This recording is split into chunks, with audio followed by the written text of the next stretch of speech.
Bismillahirrahmanirrahim. Assalamualaikum warahmatullahi wabarakatuh. Innal hamdalillah nahmaduhu wa nasta'inuhu wa nastaghfiruh wa na'udzu billahi min shururi anfusina wa min sayyiati a'malina. May yahdihillahu fala mudhillalah wa may yudlil fala hadiyalah. Asyhadu an la ilaha illallah wahdahu la syarikalah wa asyhadu anna Muhammadan abduhu wa rasuluh la nabiyya wa la rasula ba'dah. Amma ba'du. Kaum muslimin yang dirahmati Allah Subhanahu wa taala, kita bertemu kembali pada kesempatan kali ini untuk membahas hadis-hadis Rasulullah sallallahu alaihi wasallam dari salah satu kitab yang sangat masyhur, yaitu kitab Arba'in Nawawi, yang dimana kitab ini dikarang oleh Al-Imam An-Nawawi. Kita telah membahas hadis pertama sampai hadis keempat. Maka pada kesempatan kali ini kita akan membahas hadis-hadis selanjutnya. Hadis yang kelima dari kitab ini kami bacakan. An Ummil Mu'minin Ummi Abdillah Aisyah radhiyallahu anha qalat qala Rasulullah sallallahu alaihi wasallam man ahdatha fi amrina hada ma laysa minhu fahuwa raddun. Rawahul Bukhari wa rawahul Muslim. Wa fi riwayatil Bukhari man amila amalan laisa alaihi amruna fahuwa raddun. Yang artinya dari Ummul Mukminin Ummu Abdillah Aisyah radhiyallahu anha, beliau berkata, Rasulullah sallallahu alaihi wasallam bersabda, barang siapa yang mengada-ngada dalam urusan agama kami ini yang bukan berasal darinya, maka dia tertolak. Riwayat Bukhari dan Muslim. Dalam riwayat Muslim disebutkan, siapa yang melakukan suatu perbuatan ibadah yang bukan urusan agama kami, maka dia tertolak. Syekh Utsaimin mengatakan hadis ini merupakan setengah dari syarat diterimanya sebuah amal. Di awal kita telah membahas tentang hadis tentang niat. Setengah dari diterimanya amal adalah niat, dan setengahnya lagi adalah diambil dari hadis ini, yaitu ittiba', yaitu mengikuti Rasulullah sallallahu alaihi wasallam. Faidah dan hal-hal yang dapat kita ambil dari hadis ini. Yang pertama, setiap perbuatan ibadah yang tidak bersandar pada dalil syar'i ditolak dari pelakunya.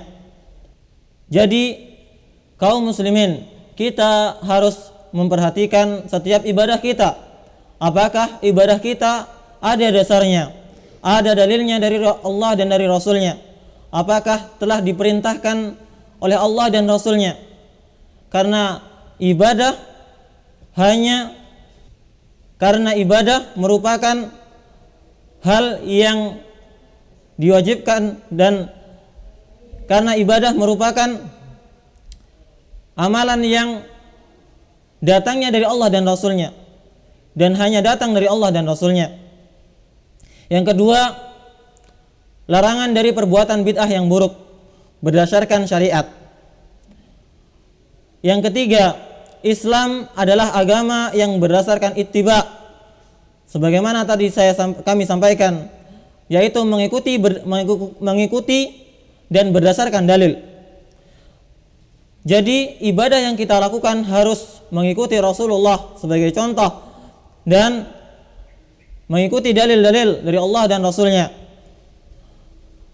Ittiba' bukan mengada-ngadakan suatu dalil atau mengada-ngadakan suatu ibadah, akan tetapi hanya mengikuti, cukup copy dan paste, atau cukup mencontoh saja. Allah Subhanahu wa taala berfirman di dalam Al-Qur'an di surat Al-Maidah. Allah berfirman, "Al-yauma akmaltu lakum dinakum wa atmamtu 'alaikum ni'mati wa raditu lakumul Islam madina." Pada hari ini telah kami sempurnakan untuk kamu agama kamu, dan telah aku cukupkan kepadamu nikmatku, dan telah aku ridhoi Islam itu jadi agama bagimu.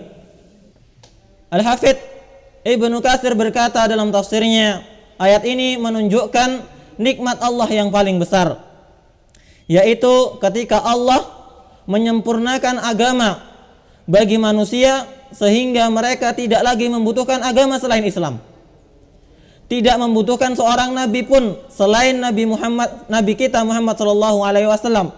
Karena itulah Allah Ta'ala mengutus beliau sebagai nabi yang terakhir atau nabi penutup para nabi kepada manusia dan jin. Tidak ada sesuatu yang halal melainkan yang Allah halalkan, dan tidak ada sesuatu yang haram melainkan yang Allah haramkan, dan tidak ada agama kecuali perkara yang disyariatkan. Selain itu, Imam Malik berkata mengomentari ayat tersebut.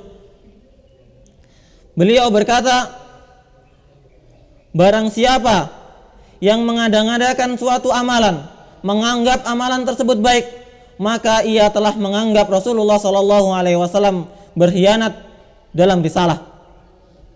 Hal ini merupakan tuduhan sangat keji kepada Rasulullah SAW. Maka seyogianya kita sebagai seorang muslim, seorang mukmin, harus selalu berhati-hati dalam beribadah kepada Allah.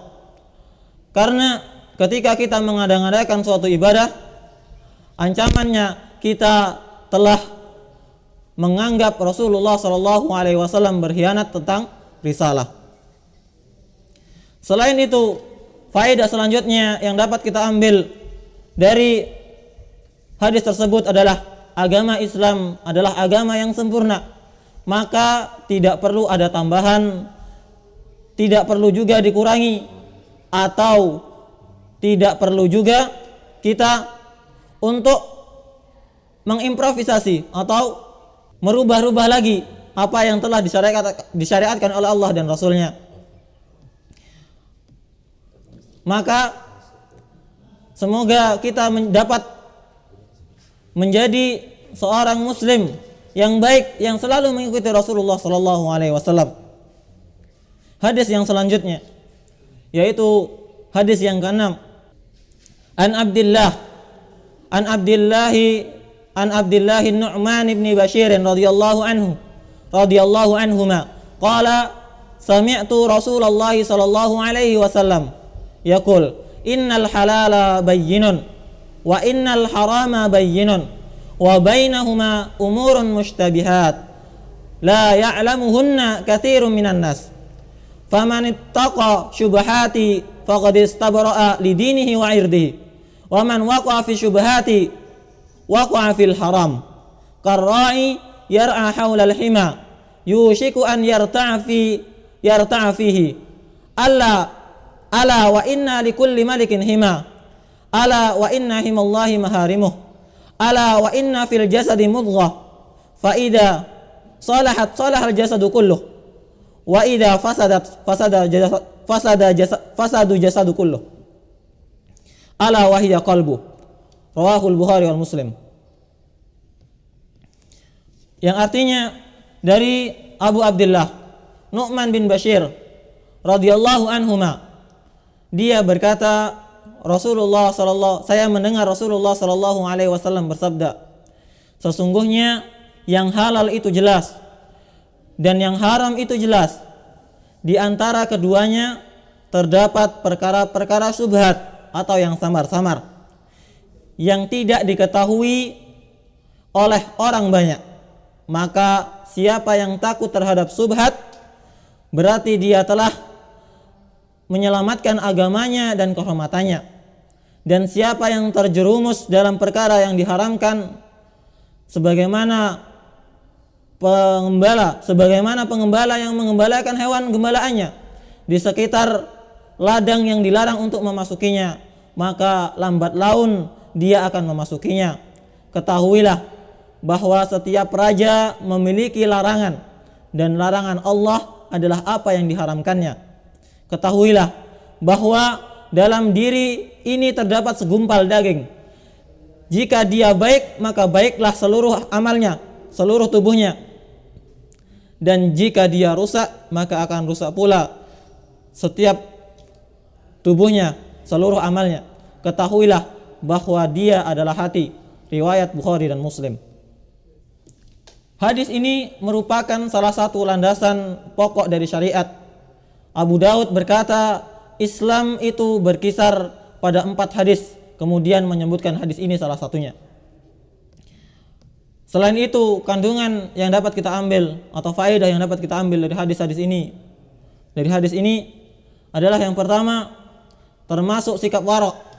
Wara' itu berhati-hati terhadap sesuatu yang diharamkan oleh Allah Subhanahu wa taala, adalah meninggalkan subhat atau sesuatu yang tidak jelas antara haram dan halalnya. Maka seorang muslim, seorang mukmin wajib untuk berhati-hati kepada perkara-perkara subhat atau perkara-perkara yang belum jelas hukumnya antara halal dan haramnya. Dan setiap muslim wajib mengetahui atau terus belajar untuk mengetahui apa-apa yang dihalalkan oleh Allah dan apa-apa yang diharamkan oleh Allah Subhanahu wa taala. Faedah yang kedua yang dapat kita ambil dari hadis ini adalah banyak melakukan subhat akan mengantarkan seseorang kepada sesuatu yang haram. Inilah yang seharusnya kita hati-hati pada zaman sekarang ini. Banyak perkara-perkara subhat yang berkentayangan, yang selalu ada di sekitar kita. Maka seorang muslim wajib untuk menjauhinya. Kenapa? Karena perkara subhat yang selalu kita lakukan akan mengantarkan kita kepada sesuatu yang haram. Lalu faedah yang selanjutnya, faedah yang ketiga yang dapat kita ambil dari hadis ini adalah menjauhkan diri dari dosa yang kecil merupakan salah satu hal yang dapat menjauhkan kita dari dosa yang besar. Karena apa? Karena dosa kecil yang selalu bertumpuk akan menjadi dosa yang besar. Karena kebiasaan kita melakukan dosa yang kecil terus menerus akan menjadikan kita terbiasa juga untuk melakukan dosa yang besar. Maka seorang muslim wajib dan harus berhati-hati dengan dosa yang kecil agar kita tidak terjerumus pula kepada dosa yang besar, atau agar kita tidak menganggap remeh dengan dosa yang kecil. Seorang ulama dahulu mengatakan, jangan engkau melihat besar kecilnya dosa, akan tetapi ingatlah dan selalu ingatlah kepada siapa engkau melakukan dosa, kepada Allah yang menciptakan, yang memberikan kita rezeki. Maka patutkah kita melakukan dosa kepadanya atau kepada Allah Subhanahu wa taala. Lalu faedah yang selanjutnya yang dapat kita ambil dari hadis ini, faedah yang keempat adalah baiknya amalan perbuatan anggota badan merupakan pertanda baiknya hati. Ketika seseorang melakukan perbuatan baik, salat 5 waktu, melakukan sedekah, melakukan kebaikan kepada manusia, selalu senyum, selalu melakukan salam kepada sesama muslim, maka ini merupakan tanda-tanda kebaikan hatinya. Seorang muslim harus menjaga keduanya.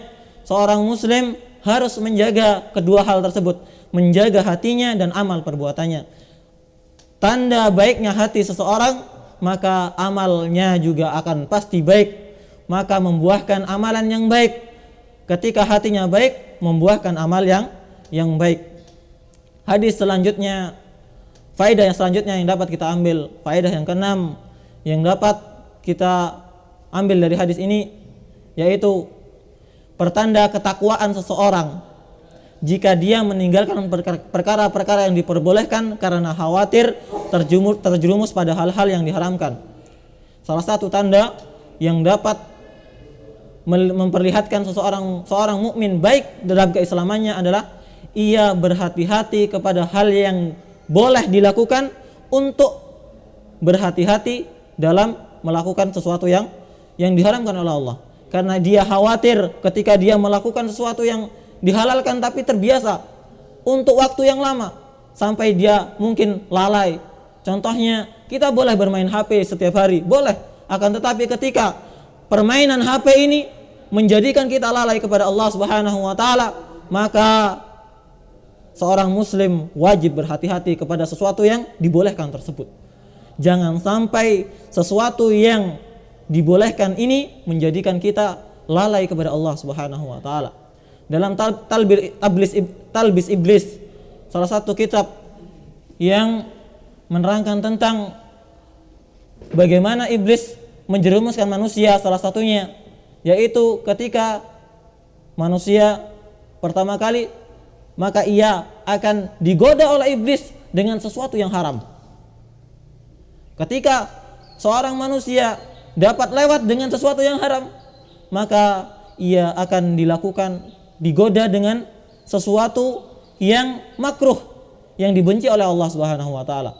Ketika seorang muslim yang baik dia meninggalkan sesuatu yang makruh, maka setan akan terus menggodanya dengan sesuatu yang halal, yang dibolehkan, sampai yang halal itu menjadikan dia lalai kepada kewajibannya. Sampai ketika mungkin salah satunya yang sekarang yang selalu kita lakukan adalah bermain HP, melihat YouTube, bermain game. Ketika sesuatu yang halal tersebut menjadikan kita terus menerus sampai kita lalai, sampai sholat ditinggalkan, bahkan molor waktunya, sampai kita lupa dengan waktu yang seharusnya waktu tersebut baik untuk belajar, untuk menuntut ilmu, maka hal tersebut telah menjadikan manusia terjerumus. Akan tetapi ketika seorang muslim sudah meninggalkan sesuatu yang boleh, karena khawatir dia akan lalai dengan sesuatu yang boleh tersebut, maka setan akan terus menggodanya. Menggoda dengan apa? Dengan sesuatu yang sunnah. Dia digoda dengan sesuatu yang sunnah untuk meninggalkan sesuatu yang wajib. Contohnya, ia digoda dengan sholat malam. Sholat malam akan tetapi subuhnya ketinggalan. Ini salah satu contoh talbis iblis, yaitu godaan-godaan iblis kepada manusia. Maka seorang muslim harus selalu berhati-hati, harus tahu prioritas, mana yang wajib, mana yang sunnah, mana yang mubah, mana yang haram, harus kita ketahui, dan yang prioritas harus kita selalu utamakan. Lalu faedah selanjutnya, faedah yang ketujuh, yaitu hati-hati dalam masalah agama. Karena kehormatan serta kehormatan seorang muslim adalah selalu berhati-hati kepada perkara agama. Karena apa? Perkara agama merupakan perkara yang disyariatkan oleh Allah Subhanahu wa taala. Maka jangan sampai kita mengada-ngadakannya atau mendatangkan prasangka buruk terhadap agama. Mungkin dua hadis ini yang dapat kita sampaikan pada kesempatan kali ini. Semoga faedah-faedah yang sedikit tadi yang kita bahas tadi dapat bermanfaat bagi kita di kehidupan ini sebagai amal dan bekal kita di akhirat kelak. Dan semoga kita dapat menjadi muslim yang selalu ikhlas niatnya, ittiba amalannya. Selalu ikhlas niatnya dan ittiba amalannya, yaitu selalu ikhlas niatnya untuk Allah Subhanahu wa taala dan selalu mengikuti jalannya Rasulullah sallallahu alaihi wasallam, dan selalu menjadi seorang muslim yang selalu berhati-hati dalam setiap amalannya dan selalu menjaga hatinya dan amalnya, selalu mengetahui mana prioritas dari setiap amalnya. Jadilah muslim yang cerdas, jangan sampai kita terkecoh dengan sesuatu yang receh. Dunia adalah sesuatu yang receh, jangan sampai kita tertipu dengan dunia.